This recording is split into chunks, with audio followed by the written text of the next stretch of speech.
A paz do Senhor, amados, um bom dia a todos. Eu espero que esteja tudo bem com você e com a sua casa. Hoje é o dia 327 da nossa leitura anual. Fique conosco.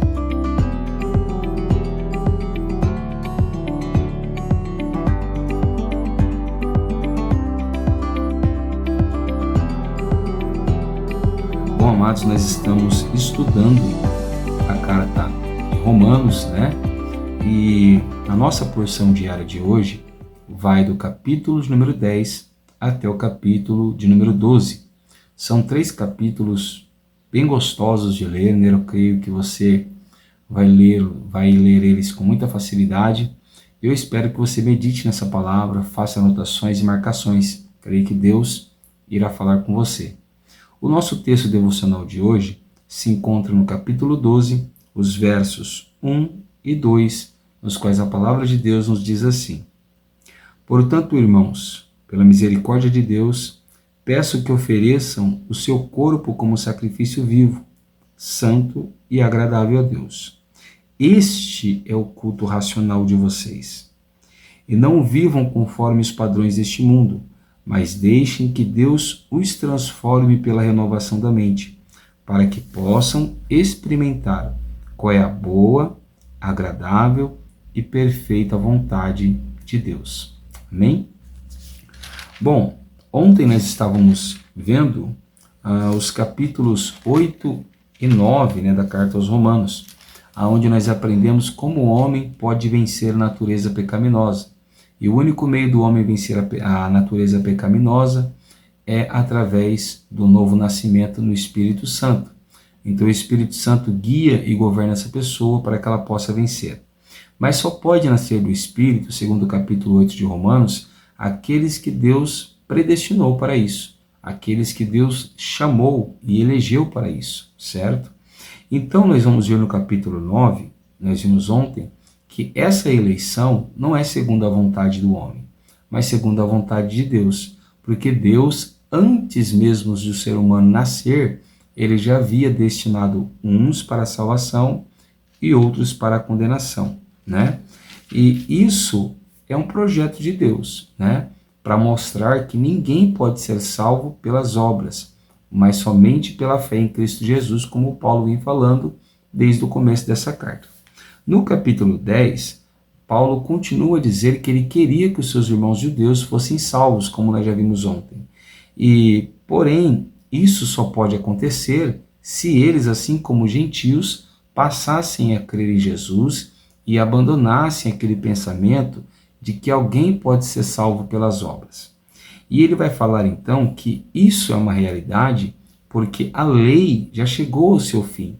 É o que ele diz no capítulo 10, verso 4. Porque o fim da lei é Cristo, para a justiça de todo aquele que crê, né? E quando nós lemos isso, nós podemos perguntar, mas como assim a lei se finda em Cristo? Porque lá no capítulo 8 de Romanos, nós vimos uma lei do Espírito e da vida. Lá em Hebreus, por exemplo, nós vamos ver uma lei da nova aliança, né? Então a lei de Deus, ela permanece viva, certo? Então que lei é essa que põe um fim? Significa que tudo aquilo que a lei havia profetizado a respeito de Jesus se cumpriu nele, né? Então todos aqueles rituais, aqueles preceitos que Moisés ensinou na lei, eles só existiam para apontar para a pessoa de Jesus. Assim, o cordeiro era Jesus, né? O altar representava a justificação de Deus em Jesus e assim por diante, que nós vimos lá no livro de Levítico, tem aí na playlist, né?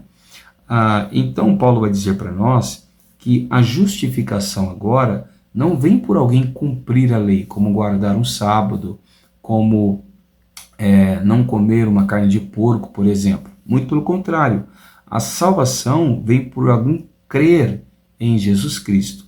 Então ele vai dizer no verso 5 assim, ó, ora, Moisés descreve assim a justiça que procede da lei. Existe uma justiça da lei? Existe.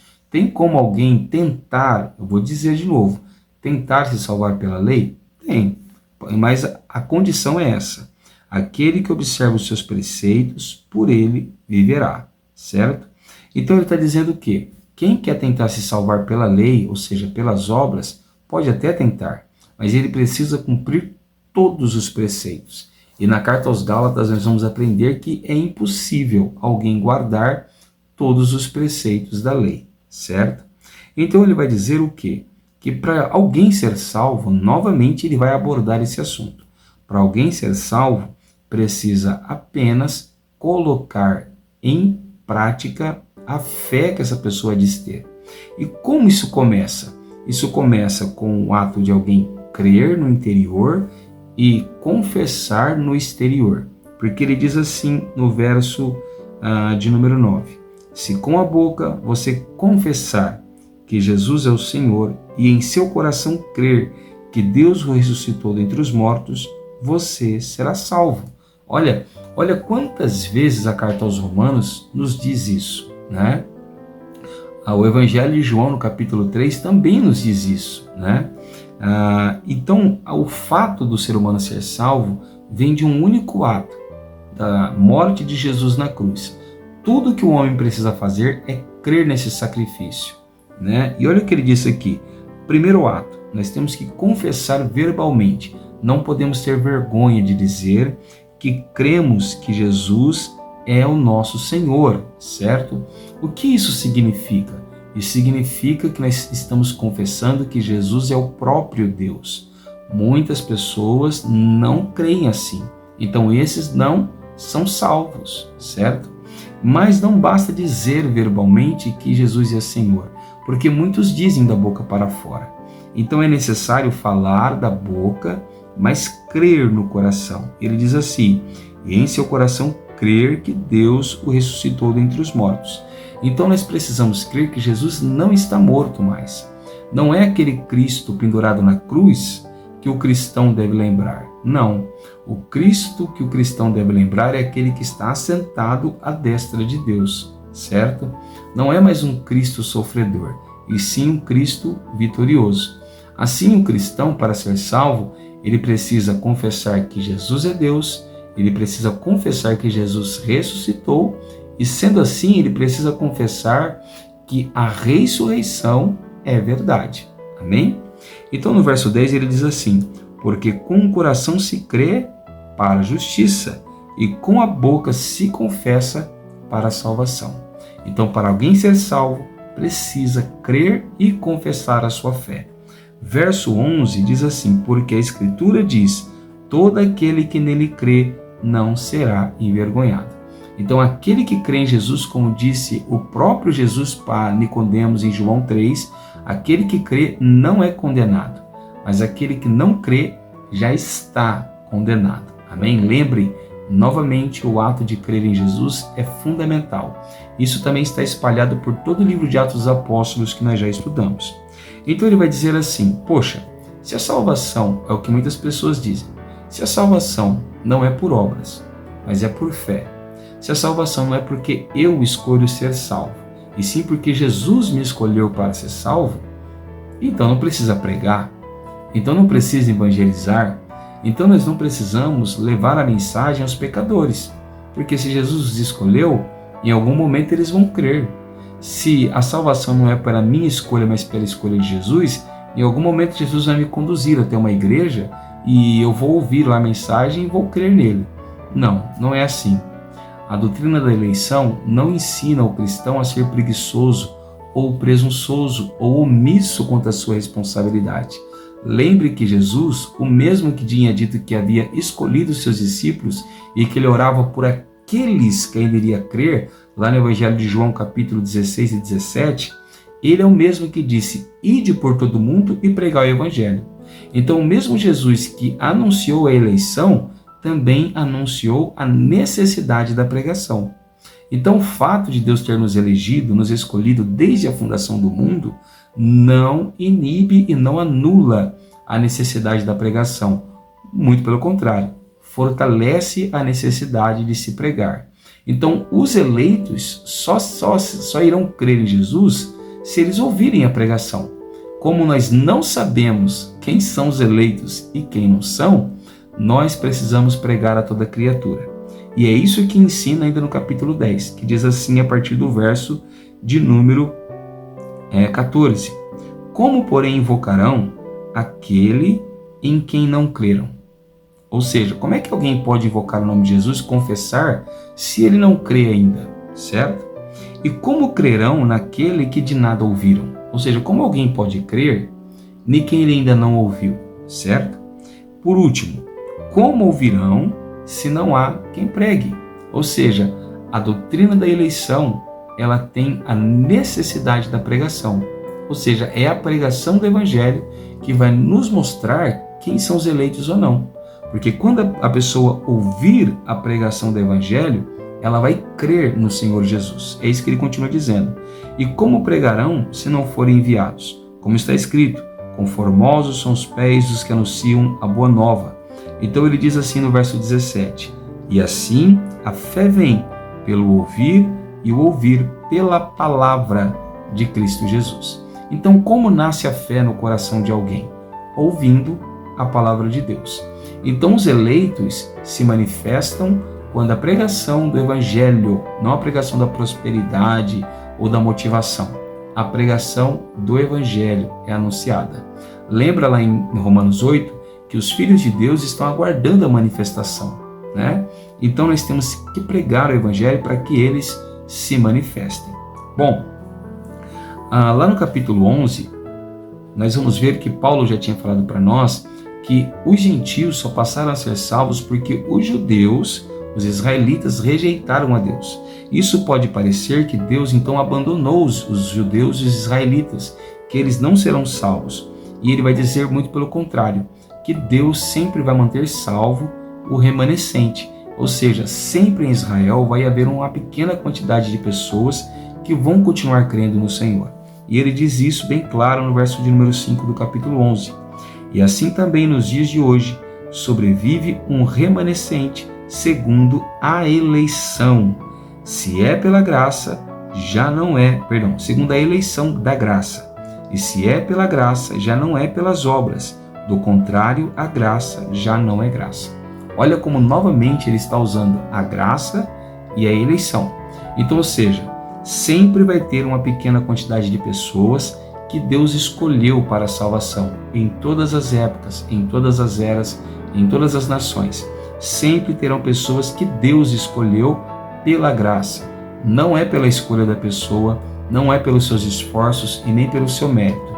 É tudo pelo favor de Jesus concedido na cruz do Calvário, certo?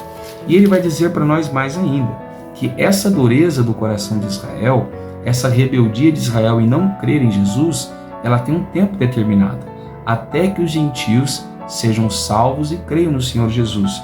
Porque diz assim o capítulo 11 e o verso de número 25. Porque não quero, irmãos, que vocês ignorem esse mistério, para que não fiquem pensando que são sábios.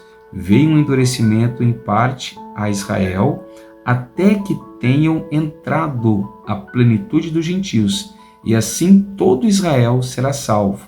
Então observa que existe um período em que os gentios, que o tempo é este, o tempo é agora, em que os gentios irão crer, porque Israel tem rejeitado Jesus.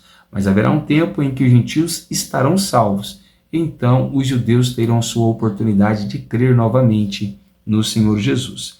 Então nós vamos ver que todos estavam debaixo da desobediência, porque todos precisavam ser salvos, não pelos seus méritos, mas pela misericórdia de Deus.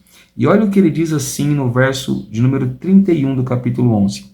Assim também estes agora foram desobedientes, para que também eles alcançassem misericórdia, à vista da que foi concedida a vocês, porque Deus encerrou todos na desobediência, a fim de mostrar a sua misericórdia a todos. Então observa que todo mundo vai desobedecer a Deus, porque o próprio Deus os colocou debaixo da desobediência. Por causa de quem? Por causa de Adão. Lembre que por causa de Adão nós herdamos o pecado dele e a desobediência dele. Então não é Deus que quer que nós desobedecemos, mas porque Adão desobedeceu algo que Deus tinha dito para ele não desobedecer, assim todos estão encerrados debaixo da desobediência. E por que Deus permite isso? Para que todos aqueles que forem salvos reconheçam que isso é um ato de misericórdia de Deus. Por que Deus faz isso, pastor? E a resposta é bem simples. Lá no verso de 33 até 36, nós temos um hino de louvor de Paulo a Deus, por causa desse grande mistério que é a graça e a eleição. Que ele diz assim: ó, com profundidade da riqueza, tanto da sabedoria como do conhecimento de Deus, quão inexplicáveis são seus juízos e quão insondáveis são seus caminhos. Pois quem conheceu a mente do Senhor, ou quem foi seu conselheiro, ou quem primeiro deu a ele alguma coisa, para que isso lhe seja restituído? Porque dele, por meio dele e para ele são todas as coisas. A ele seja glória. Amém. Por que Deus faz tudo isso? Para que no fim de tudo ele seja glorificado. Observa que essas coisas são riquezas que os homens não conhecem. Observa que essas coisas são juízos insondáveis. Observa que essas coisas o homem não consegue entender, porque essas coisas estão na mente de Deus. Observa que ninguém deu conselho a Deus para que Deus fizesse isso. E observa também que ninguém fez nenhum favor a Deus para que Deus seja obrigado a retribuir-lhe esse favor. Assim, a salvação é plenamente pela graça, através da eleição de Deus antes da fundação do mundo, para que todos aqueles que forem salvos devam a Deus louvor, honra e glória. Como é maravilhoso ser salvo por esse Deus, né, amados? Bom, no capítulo 12 nós lemos o verso 1 e o verso 2, que mostram que Deus tem uma vontade boa, perfeita e agradável. Vou repetir. Deus tem uma vontade boa, perfeita e agradável. E eu quero que essa vontade se cumpra sobre a sua vida. Mas ela vai se cumprir sobre a vida de todos? A resposta é não. Na vida de quem que essa vontade boa, perfeita e agradável vai se cumprir? Na vida daqueles que se permitiram ser um sacrifício vivo. Porque ele diz assim no verso 1, ofereçam o seu corpo como sacrifício vivo, santo e agradável a Deus. Este é o culto racional de vocês. Então, nosso culto racional não é quando nós levantamos as mãos, choramos, pulamos e dançamos. Não. O nosso culto racional é quando o nosso corpo se torna um instrumento de louvor a Deus. Quando nós recusamos o pecado, quando nós não copiamos o mundo, quando nós usamos o nosso corpo para a glória de Deus, né? Observa que Deus, diferente do que muitos pregam por aí, ele se interessa sim pelo nosso corpo, porque é esse corpo que será transformado num corpo de glória. E é nesse corpo que o pecado deseja habitar. Se o nosso corpo for instrumento de louvor, não haverá espaço para o pecado nele. Agora, observa que o nosso culto racional, ele provém de um corpo santificado. Então, o nosso culto não pode ser irracional, um culto louco, sem entendimento, onde as pessoas pulam, gritam, sem saber o que estão fazendo. O nosso culto precisa ter coerência, organização, certo? Então ele vai dizer o seguinte, para que esse culto seja assim e para que nós possamos viver a vontade de Deus, nós precisamos passar por uma transformação, certo? Ou seja, nós não podemos cumprir a vontade deste mundo, nós precisamos ser transformados. Mas eu tenho poder para me transformar? E a resposta é não. Quem então vai me transformar? A resposta é Deus, porque ele diz assim, mas deixem que Deus os transforme.